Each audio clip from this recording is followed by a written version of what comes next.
मराठी मॅट्रिमोनीवर मिळतो सगळ्यात जास्त चॉईस। मराठी मॅट्रिमोनीने लाखो स्थळं जुळवली आहेत। यापेक्षा चांगली गोष्ट काय असू शकते? मराठी माणसांची नंबर 1 चॉईस मराठी मॅट्रिमोनी। गेले अनेक दिवस आपण मुंढवा सर्वे नंबर 88 याच्या संदर्भात अनेक गोष्टी ऐकतोय। ती जागा कशी सरकारची असताना सुद्धा बळकावण्याचा प्रयत्न झाला आणि जे काही पोलीस कंप्लेंट वगैरे झाली त्याच्यावरून काहीतरी मोठं निष्पन्न होईल असं वाटलं होतं, परंतु एकूणच प्रशासनाची आणि पोलिसांची भूमिका ही फारसा तपास न करता ती गुंडाळण्याची जास्त दिसली। विशेषतः याच्यामध्ये जे नाव येत होतं पार्थ पवार, ते नाव पुढे येऊ न देणं। आता कालच शीतल तेजवानींची पोलीस कस्टडी संपली आणि त्यांना न्यायालयीन कोठडीत पाठवलंय, परंतु त्या काहीही तपासाला सहकार्य करत नाहीत असं सांगून त्यांना न्यायालयीन कोठडीची मागणी पोलिसांनी केली। त्याच्यामुळे संशय असा निर्माण झाला की हे प्रकरण कितीही मोठं असलं, कितीही करोडोंचं असलं तरी राजकीय नेत्यांचा याच्याशी संबंध असल्यामुळे, राजकीय नेत्यांच्या मुळाबाळांचा याच्यामध्ये संबंध असल्यामुळे हे प्रकरण फारसं पुढं जाऊ द्यायचं नाही असं प्रशासनानं ठरवलेलं होतं। परंतु जे काही पुरावे पुढे येत आहेत, म्हणजे सुरुवातीला असं म्हणत होते की पार्थ पवारांचं नाव आलं पाहिजे, मीडियामध्ये ते 99% भागीदार आहेत, 1% ते दिग्विजय पाटील आहेत, तरी त्यांच्या नावासंदर्भात काहीही झालं नाही। पोलीस तपास करत नाहीत असं, पोलिसांना ती तपासात सहकार्य करत नाही असं एक म्हटलं गेलं। परंतु मी आता जो प्रेस नोट दिली, या प्रेस नोटला परिस्थितीजन्य पुरावा म्हणतात। अमेडिया कंपनी ही 2020 मध्ये 28/12/2020 स्थापन झाली। त्याच्या आधी गेले 15 वर्ष शीतल तेजवानी आणि त्यांचे सहकारी ही जमीन बळकावण्याचा आणि ती विकण्याचा प्रयत्न करत होते, परंतु त्याच्यामध्ये काही यश आलं नाही। शेवटी 10 नोव्हेंबर 2020 रोजी शीतल तेजवानीने पत्र दिलं आणि एक लक्षात घ्या, या ज्या गोष्टी घडतात ते 1-2 दिवसात घडत नसतात, हे वर्षानुवर्षे चालतात, की याच्यासाठी आमचे पैसे घ्यावेत आणि 7/12 सदरी नोंदवावी। 11/6 म्हणजे मध्ये काही घडलं नाही, तिच्या पत्रांना तोपर्यंत फारसं महत्त्व मिळत नव्हतं। 11/6/2021 तेजवानीला खुलासा मागण्यात आला। खरं तर याची गरज नव्हती, परंतु त्याच्या आधी एक घटना घडली होती। 28/12/2020 अमेडिया कंपनीची स्थापना झाली आणि या प्रकाराला वेग येऊ लागला। त्यानंतर 4-6 महिने शांत झाल्यानंतर 1/6/2021 रोजी अमेडिया कंपनीच्या वतीने, मी इथं जरी वतीने म्हणत असलो तरी त्याचं नाव मी तुम्हाला थोड्या वेळात सांगतो, की कुळ कायदा शाखाकडे एक अर्ज केला आणि त्याच्यातला मजकूर असा होता की असा त्यांनी अर्ज केला आहे, पैसे भरलेले आहेत, परंतु नाव त्यांचं अजून सदरी लागलेलं नाही। त्याच्यामध्ये 2020च्या पत्राचा ऑफिशियल उल्लेख आहे, PTK/KV/1356/2020। या पत्रावर कारवाई करावी आणि त्यांचं नाव सदरी लावावं असा अर्ज करण्यात आला अमेडिया कंपनीच्या वतीने, परंतु त्याच्यात काही झालं नाही। नंतर 30 डिसेंबर 2024 शीतल तेजवानीने 11,000 रुपये भरले।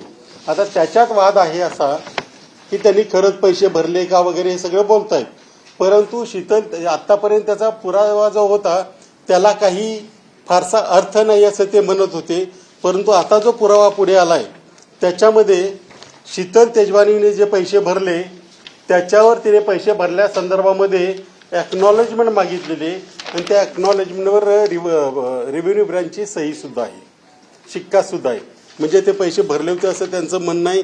त्यानंतर आता पैसे भरले नाहीत असं दाखवून त्यांचं पुढं हे सगळं सारवासारव करण्याचा प्रयत्न चालला आहे। आणि याच्यातला सगळ्यात मोठी गोष्ट अशी की प्रत्येक वेळेला म्हणत होते की पार्थ पवारांचा याच्यामध्ये संबंध नाही, ते काहीतरी त्या यानेच केलेलं आहे वगैरे वगैरे। तर आता मी जे डॉक्युमेंट दाखवतोय तुम्हाला, हे अगदी अलीकडचं डॉक्युमेंट आहे।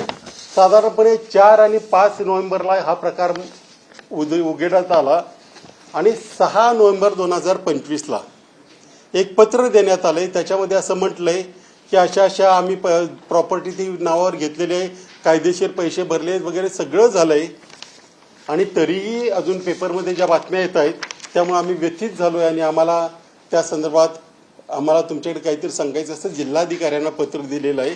आणि या पत्रावर जे नाव आहे ते सही जी आहे ती पार्थ पवार यांची आणि पहिल्या याच्यावर जे नाव आहे ते पार्थ पवारांचं आहे.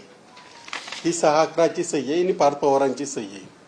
त्याचप्रमाणे जे मी मगाशी म्हटलं, हा व्यवहार आज चालू झाले ना, हा व्यवहार चालू झाला साधारणपणे 2020ला. त्याचा आणखी एक पुरावा देतो मी. पार्थ पवार पुणे 1/6/2021 जे मगाशी पत्राचा मी उल्लेख केला, अप्पर जिल्हाधिकारी कुळ कायदा शाखा यांना तेजवानीने केलेल्या अर्जावर कार्यवाही करावी अशा अर्थाचं पत्र आपला कृपाभिलाषी पार्थ पवार यांनी दिलेलं आहे. म्हणजे जे आत्तापर्यंत म्हटलं जातं की मुळापर्यंत पोहोचायचं कसं, तर मूळ इथे ही कागदपत्र प्रशासनाकडे आहेत, हीच कागदपत्र पोलिसांनाही मिळायला हवी होती, परंतु आता जणू काही त्यांचा संबंध नाही असं सांगून या सगळ्या प्रकारावर जो पांघरून टाकायचा प्रयत्न झाला आहे त्याच्यातला हा खुलासा आहे. त्यामुळे प्रशासनाने आता तरी, कारण हा विषय ह्या एकट्या याच्या जागेपुरता नाही आहे. याच्यात मी पहिल्यापासून म्हणत होतो की याच्यामध्ये काही होणार नाही, कारण जर सगळ्यांना अटक झाली, सगळंच जर व्यवस्थितपणे बाहेर आलं तर याच्यात बरेच गोष्टींमध्ये त्यांना बऱ्याच गोष्टींमध्ये त्यांना पाठपुरावा करावा लागेल आणि ही एक घटना नाही, अशा अनेक घटना त्याच्यामध्ये आलेल्या आहेत. त्याच्यामुळे ह्या प्रकरणावर पांघरून टाकायचा प्रयत्न झाला आहे. आता नावासह सगळं पत्रव्यवहार आपण दिलेला आहे. आता तरी प्रशासनाने याच्यामध्ये अमुक नाही तमुक नाही, आरोपी सहकार्य करत नाहीत हे पोलिसांकडून सांगण्यात येणारं सगळ्यात तकलादू कारण नाही असं मला वाटतं. एरवी जर आरोपीने काही सांगितलं नाही तर काय करायचं हे पोलिसांना चांगलं माहिती असतं, परंतु इथे मात्र थोडीशी टाळाटाळ केली जाते आणि सगळ्यांना सवलत दिली जाते आणि मूळ आरोपीपर्यंत पोचायला उशीर केला जातो असं माझं स्पष्ट मत आहे. म्हणून ही कागदपत्र आज मी तुम्हाला देतोय. आणि आता प्रश्न विचारा जर काही कोणाचे असतील. पत्रामध्ये जो कधीचं पत्र म्हणतात 1/6चं ना, पार्थ पवारांनी जिल्हाधिकाऱ्यांना म्हणजे पहिलं 21ला जे पत्र दिलंय त्याच्यामध्ये त्यांनी असं म्हटलंय, PTK कावी 1356, म्हणजे शेवटचे 2-3 पॅराग्राफ वाचून देतो. 10/11/2020 रोजी माननीय जिल्हाधिकारी पुणे यांच्याकडे वतनदार कुलमुखत्यार म्हणजे शीतल तेजवानी यांनी मंत्री महसूल महाराष्ट्र यांच्या आदेशान्वये मुंडवा येथील सर्वे नंबर 88 या आमच्या मिळकतीचा योग्य तो कब्जे हक्काचा सारा स्वीकारून सदर मिळकतीचा 7/12 मालकी सदरी नावाची नोंद व्हावी असा अर्ज केलेला आहे. सदर अर्ज जिल्हाधिकारी कार्यालयाने तहसीलदार हवेलीकडे 15/12/2020 रोजी वर्ग केला.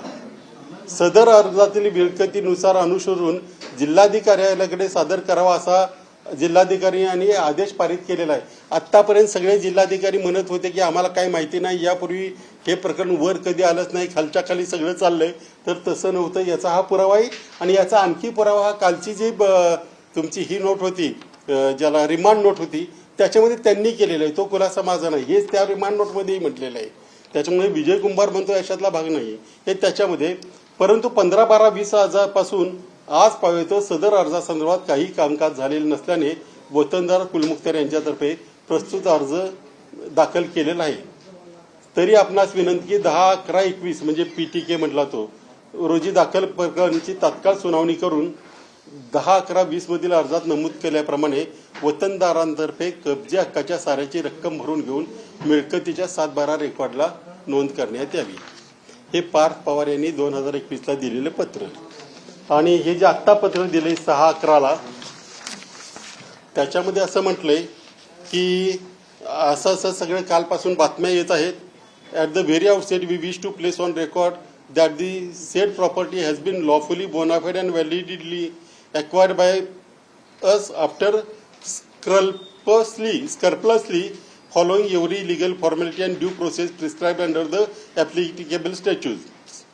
The registered sale deed has been duly executed and recorded in accordance with the law, and all land revenue dues and taxes pertaining to the said property have been fully paid in December 2024.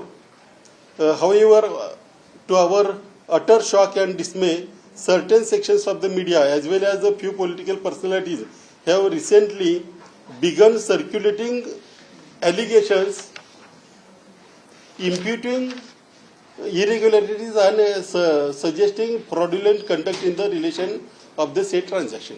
असं म्हणून त्यांनी भेटीची वेळ मागितली आणि ती त्यांना काही दिलेली आहे असं दिलेली असेल ही आपल्याला माहिती नाही काय ते. तर अशा रीतीनं याच्यामध्ये सगळ्यांची ही कागदपत्र शासनाकडे आहेत. शासनाने आपल्याकडच्याच कागदपत्रांची व्यवस्थित चौकशी करून सर्व दोषींना आणि योग्य त्यांना न्यायापर्यंत पोहोचवावं आणि इथून पुढे अशा प्रकार घडणार नाहीत याच्यासाठी काहीतरी मुख्यमंत्री आणि सगळ्या प्रशासनाने एक काहीतरी आखावं त्याच्या संदर्भात धोरण, अशी आमची मागणी आहे. सगळ्यांना मी पाठवतोच आता 1 मिनिटात.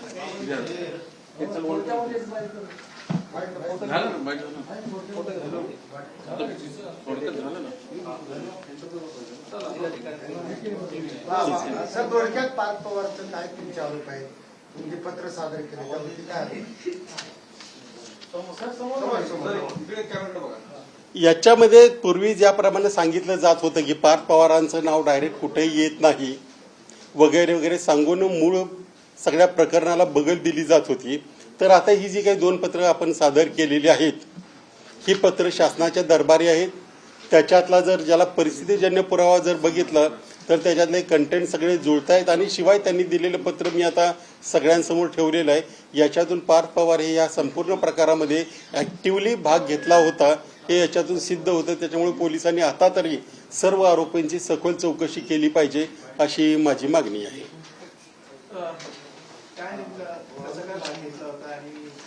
1 जून 2021ला एक जे पार्थ पवारांनी पत्र दिलंय की आपली कंपनी स्थापन झाल्या ती शीतल तेजवानींनी जे काय आधी पत्रव्यवहार चालू होता त्यांचा, त्या पत्रव्यवहाराला सपोर्ट करावा आणि त्यानुसार ती जागा शीतल तेजवानी म्हणजे त्या वतनदारांचे कुलमुख्तार या नात्याने त्यांच्या नावावर करावी अशा अर्थाचं पत्र त्यांनी दिलं होतं.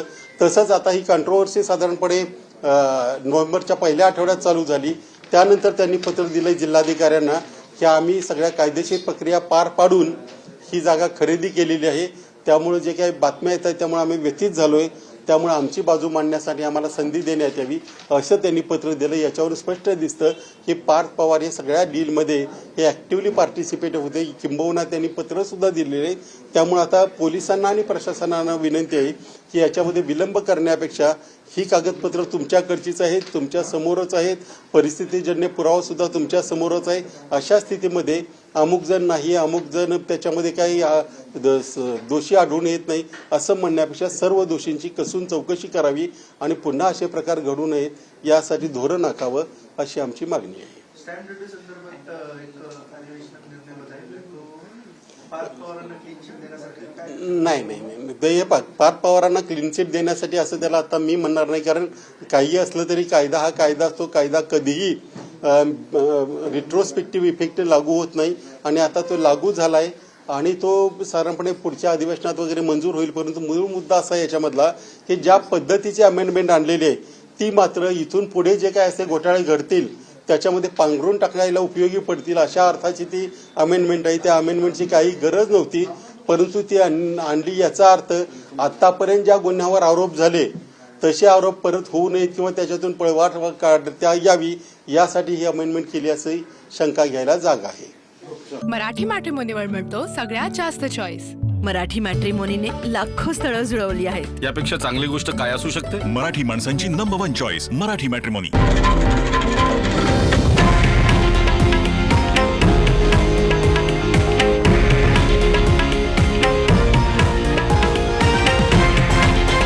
हे आहे देशातील नंबर 1 न्यूज नेटवर्क आणि आपण पाहत आहात TV9 मराठी, एकमेव.